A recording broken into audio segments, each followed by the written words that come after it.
Hey, what is up guys, and welcome back once again to another Fallout 4 settlement build. Today we're going to be back in our Raider settlement down in Vault 88, and we're going to be taking a look at the gun store or weapons dealer, whichever you want to call it. And like always guys, any mods I'm using are going to be listed down in the description, but with that out of the way, hopefully you guys enjoy the video and the build, and without further ado, let's go ahead and take a closer look. Alright guys, so really quick I thought I'd show you the outside of the build. To be honest, there's really not too much to show, but for those of you who are new to the series, I thought I would at least mention that the gun store is by no means this entire build. In fact, it's only the very top floor. And as you can see, the first floor is actually the casino, and then as you move up one more, that second one is going to be the clothing and armor store, or as I like to call it, the Raider outlet. Now, there isn't a whole lot of detail put in, especially towards the very top of the build, although that is for good reason. And I think I said this towards the beginning of these Raider builds, but for those who haven't heard, eventually there's going to be a lot more buildings that are this same height, if not even bigger, and eventually I would like to have various catwalks and different types of bridges going from building to building, and I imagine those are eventually going to get into the way of whatever we build right now, so that's why I have left the outside of the builds a little more plain than usual. So what we just saw was the front of the build, and then back here is, I guess, the entrances to the second and third floor. For those who saw the Raider outlet video, you may notice that it has changed a decent amount. For instance, the stairs are completely gone and they've been replaced by this elevator. Now keep in mind, this whole back area is still in the works, and I may even turn that train into some kind of store. So that's why this area in particular really doesn't look that great, especially in comparison to, say, the front side of the build. But anyways, should you choose to take this elevator all the way to the third floor, you'll eventually arrive at a red door, and once you open that, you'll be at the gun store. Now, at this point in time, we've built 3 gun stores so far. One of them was the first build we had ever made, and it was kind of just, you know, its own standalone building, nothing too crazy. And then the second one after that was a rather small build inside of a boxcar. So now that this one's done, I can easily say that it is my favorite out of the 3.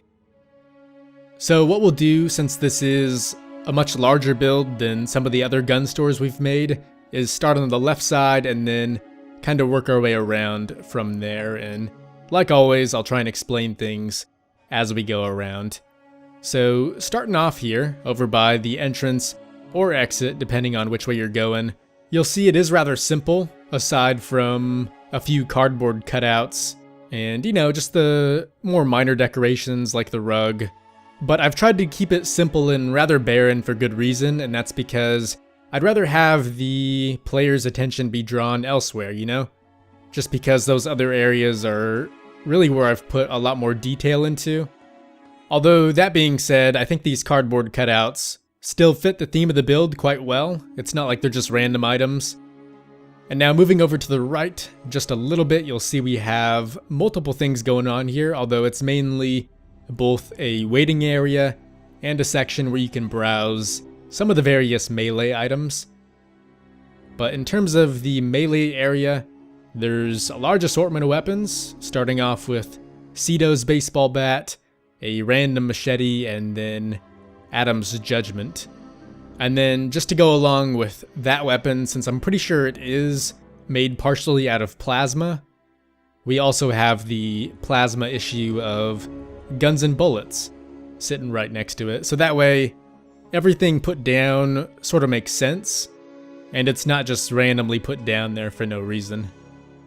Also in this area are a couple more magazines, and once again, they do all make sense being in this build, seeing as how this one is another Guns and Bullets magazine, and then since this is more so the melee section, we've got ourselves a Grognak the Barbarian comic, and I thought that was rather fitting, seeing as how he usually uses his big giant axe.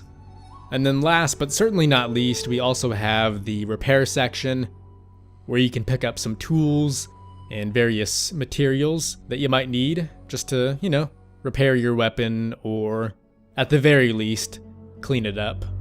And next up we have the main counter, which is where all of the purchasing would be done. So you can see here we have the cash register, a few loose caps, and also whatever weapon is in the process of being purchased. Also, in terms of weapons, we have a rather large weapon display over on the back wall, along with some random mounted creatures that are also up on display.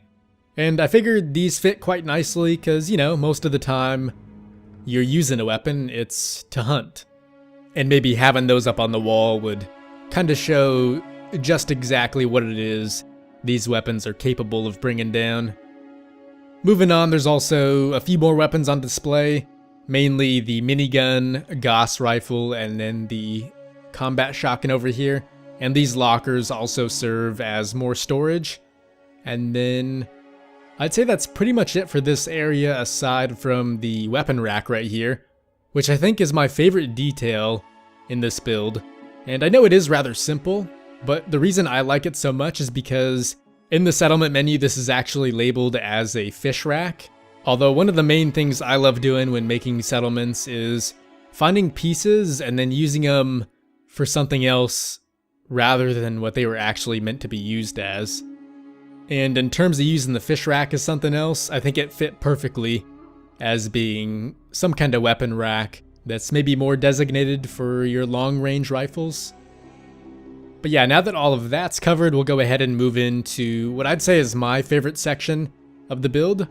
And this is indeed the shooting range. Now, this is at the moment a little bit unfinished, and the reason for that is because there isn't really anything for these guys to shoot at yet. And that's partially because there's no other building on the other side. And obviously that is going to have to be made partially out of cement. That way no stray bullets fly through walls and take people out. But yeah, for now, just go ahead and imagine that there's another building facade right next to this, and I guess that would be their primary target. Now, I think the main reason why I've really come to enjoy this area of the build so much is because while I was making it, I tried to give each table its own sense of style and personality.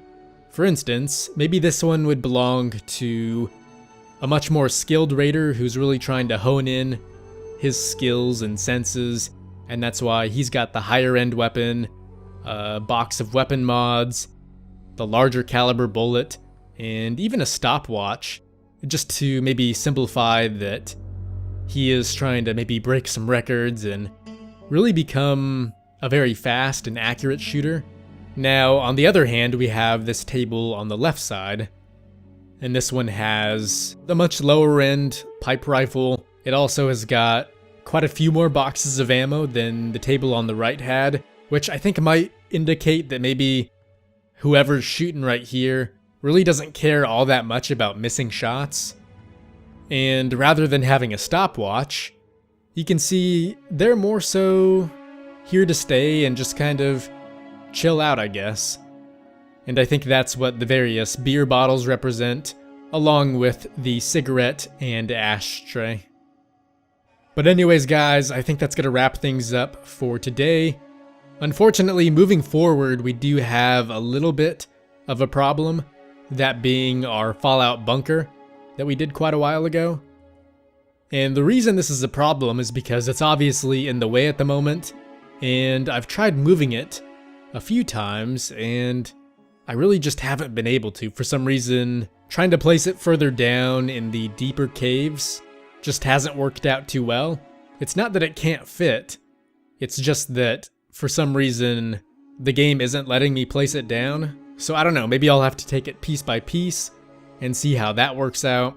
I'm just hoping in the end we don't have to scrap the entire thing, because I think that Fallout bunker is still my favorite build.